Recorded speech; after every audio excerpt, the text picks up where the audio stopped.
Hello, I'm Game Retainer, and in this video I'll be going over some of the best mid to late game skills in 7 Days to Die. Now, depending on your choices and playstyle, you can unlock most of these skills early on, but when it comes to maxing them out or reaching the higher level skills like with the mastery stuff, that can take a little while. But with that said, let's just dive straight in. First up is Salvage Operations. Now, putting a couple of points in this early on is really good, but during the late game, it's amazing. Once you've got yourself a decent set of scavenger armor and you've maxed out salvage operations, you can stock up on lots of valuable resources in no time. The final rank of salvage operations gives you a 100% boost to the amount of resources you get. Whether you're making your way through POIs wrenching down everything you see, or just heading to big built up areas and taking apart cars, you'll get lots of stuff. It doesn't matter if your goal is to sell or to use for crafting. Salvage Operations is a very good skill to invest in. Moving on, we have Junk Miner. This is amazing for stocking up on cloth. It's great for plastic too, but in my experience, you can never have too much cloth. If you max this skill out, you'll get 100% more cloth and plastic from items. To show you how good that is, if you max out Junk Miner and then break down a king size bed with an auger, you'll get around 35 cloth. If you take down one of these army tents, then you'll get more than 120 cloth. So if you cleared a POI like Vanity Tower and broke down all the beds, or one of the military outposts and took apart the tents, you could end up with thousands of cloth pretty quickly. Staying with resource gathering for another entry, we have Perception Mastery Rank 2. You'll need to reach Perception Rank 7 in order to unlock this skill, but it's great for getting some extra forged steel. Even if you've got multiple forges running, getting enough forged steel for crafting vehicles, armor sets, and upgrading your base can feel like a never-ending challenge. This skill allows you to get forged steel when breaking down cars, taking apart gun safes, and wrenching down shopping carts. Next we have the Penetrator. This skill can help you save ammo, and it can make late game hordes significantly easier to deal with.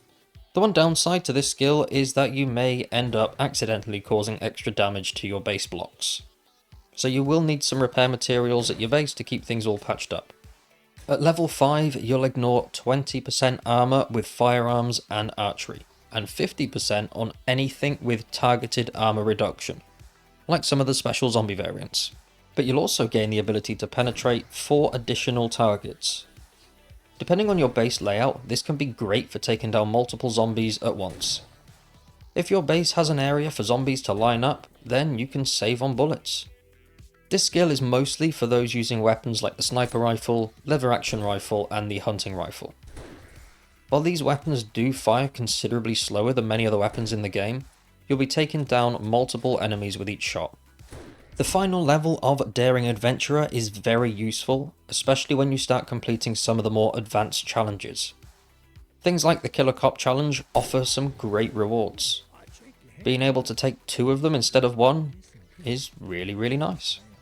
Unfortunately, regular missions tend to be a little bit hit and miss when it comes to the rewards, but for those late game challenges, it's worth the investment.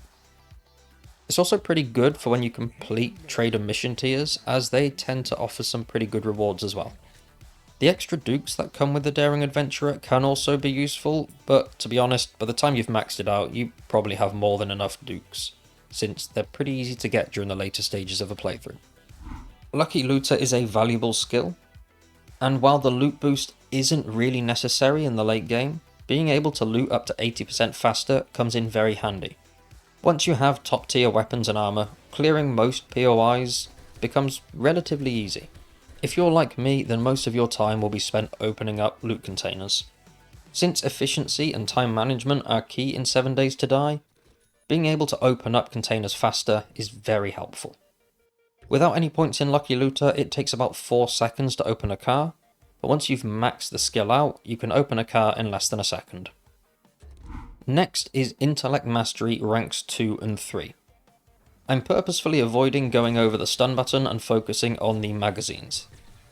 The stun button, in my opinion, is very overpowered. As far as crowd control goes, you'll be hard pushed to find a better weapon. I will be going over this in more detail in a future video, but for now I'm just going to focus on the magazines. At level 2 of Intellect Mastery, you'll gain a 25% chance to find a book, magazine or schematic inside loot containers. This applies to almost every loot container in the game, including trash piles. There are a couple of containers, like toilets, that don't seem to work with this skill, but that kind of makes sense when you think about it, as you wouldn't really think to leave your reading materials inside the shitter. But putting that aside, most containers do give you that extra chance of finding reading materials. If you're like me, then you'll have one schematic or book that you just can't find. This skill will give you a significantly higher chance of finding whatever schematic or book that you've been looking for. Rank 3 of Intellect Mastery gives you a 50% chance of gaining 2 skill points when reading a magazine. If you combine that with a tier 6 nerd outfit, then you'll complete magazine sets incredibly fast. Next on the list is Advanced Engineering. It's a great skill to unlock early, as it does boost the chances of you finding various magazine types. However, during the mid to late stages, when you want to be pumping out lots of forged steel, it's almost crucial. Rank 1 is great as it allows you to craft items that are forged 20% faster, but the more skills you can put into this, the better. When maxed out, you'll gain 75% XP from electrical trap kills. All forged recipes will cost 20% less, and crafting forged steel and electrical devices will cost less as well. I'll be covering electrical traps in detail in an upcoming video, but a 35% reduction in the cost of forged steel is great. While getting a crucible does take some time, getting the clay and iron to make forged steel isn't difficult. However, the cheaper crafting price means that you won't need to go mining as often. Pack Mule has gone from being one of the most unnecessary skills to arguably one of the best. While putting a point in Pack Mule early is very good, when you start completing higher tier missions, you'll start getting tougher enemies. Infernal zombies, cops and mutated zombies can take you down pretty quickly, even during the late stages of a playthrough.